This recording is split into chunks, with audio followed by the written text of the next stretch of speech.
What's up, everyone out there? Welcome back to the Phantom Smack YouTube channel. I am here back with another review, and as I described in yesterday's video, my 5 years of YouTube, this review is on Spider-Man No Way Home, released this year in 2021, starring Tobey Maguire, I don't know why I said him first, Tom Holland, Jon Favreau, Marissa Tomei, Zendaya, Alfred Molina, Jamie Foxx, a lot of people, because, you know, obviously this film is the third installment in the Spider-Man Home trilogy that the Marvel Cinematic Universe is doing, and, you know, let me explain my history with the Spider-Man movies. I have liked things in all of them and hated things in all of them. The Tobey Maguire movies I find to be just fun and charming. The Andrew Garfield movies, a lot of people fucking hate those. I personally don't, because I like Andrew Garfield as Spider-Man not as much as Peter Parker, and I liked Maguire as Peter Parker not really that much as Spider-Man. And then, you know, Tom Holland, I liked both of his, but I never really saw anything huge from both of his. And now, we head into the Spider-Verse, which is my personal favorite of any Spider-Man movie that came out, and this one is a close second.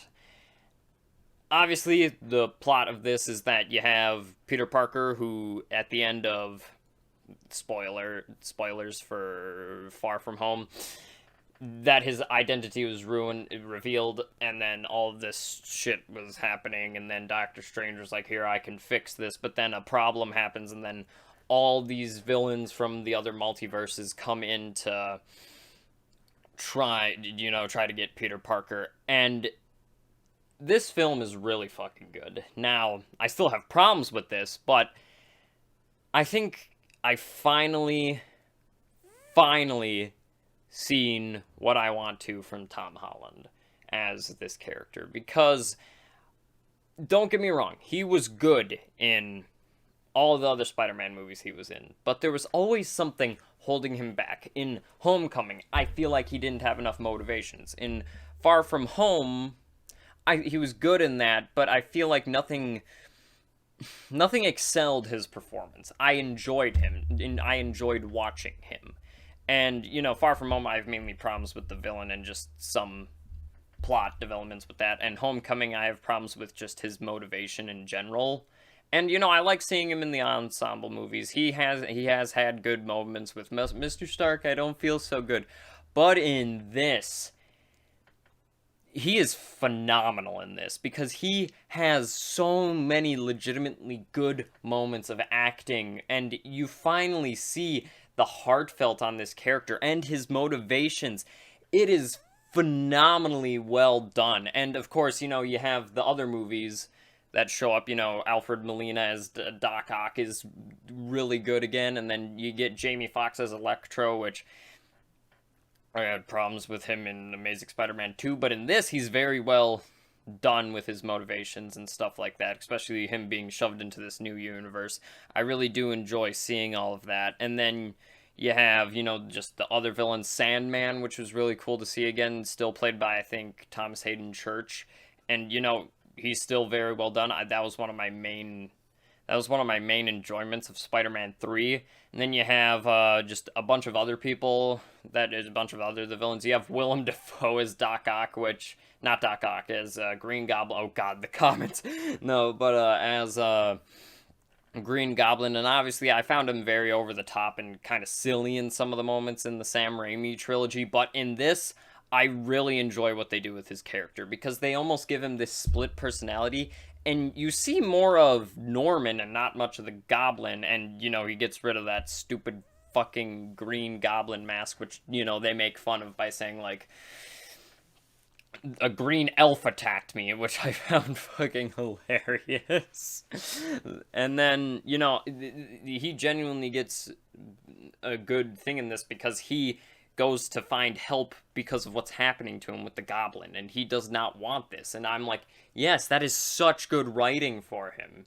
And the motivations for Peter Parker in this is because they were, they get sent to this universe, and they explain, like, not to give away super spoilers here, but obviously in those movies something bad happens to those characters, and our Peter Parker, Tom Holland, wants to try to save them at the best of his expenses, and then, stuff happens and mistakes happens, and he tries to fix these mistakes, and he makes a decision near the end of this that has consequences. It sticks. Nothing's fixed from what he has done. It's fixed, but he still has problems with it because he had to make a sacrifice, and those sacrifices stick, which I fucking love that happened. I thought that they were just going to make it, oh yeah, the Strange fixed it somehow, but no, I liked that they did that he genuinely made a sacrifice and fixed it. And then you get Andrew Garfield and Maguire, which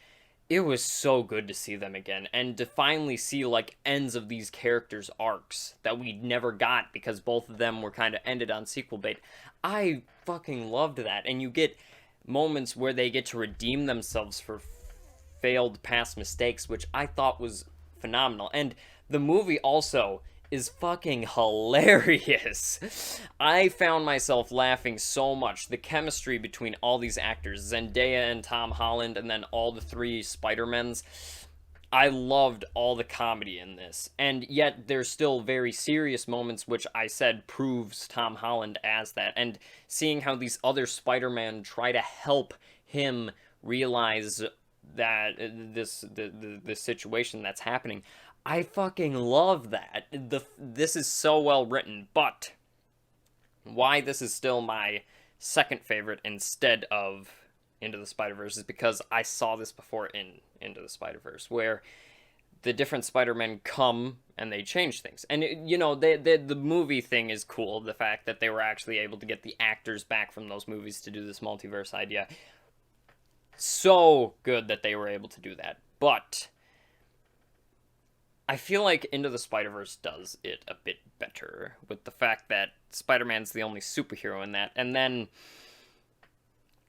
this is where another one of my problems come with the film. And I like that they did this, but at the same time, it kind of feels like a plot hole that the other Avengers really didn't do anything to help with this. Yeah, Doctor Strange did, but nobody else did, and I liked that they did that because I liked how the film ended that way, but I found it just me questioning it a bit too much. But still, this is a great movie, and this, in my opinion, is the best out of the Tom Holland trilogy.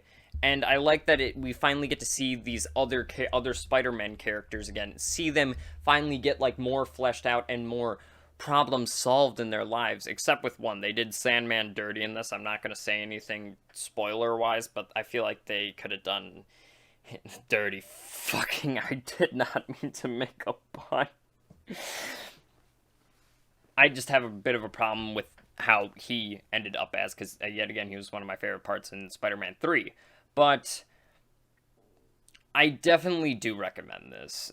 And I personally think that this is Tom Holland's best work as the character. And seeing all these characters, like, combined from these other universes, and seeing his motivations, and seeing why he sticks to this, and the other Spider-Man helping him stick to this, was so fucking great. And Marissa Tomei as Aunt May, she's up there in the Aunt Mays I've seen.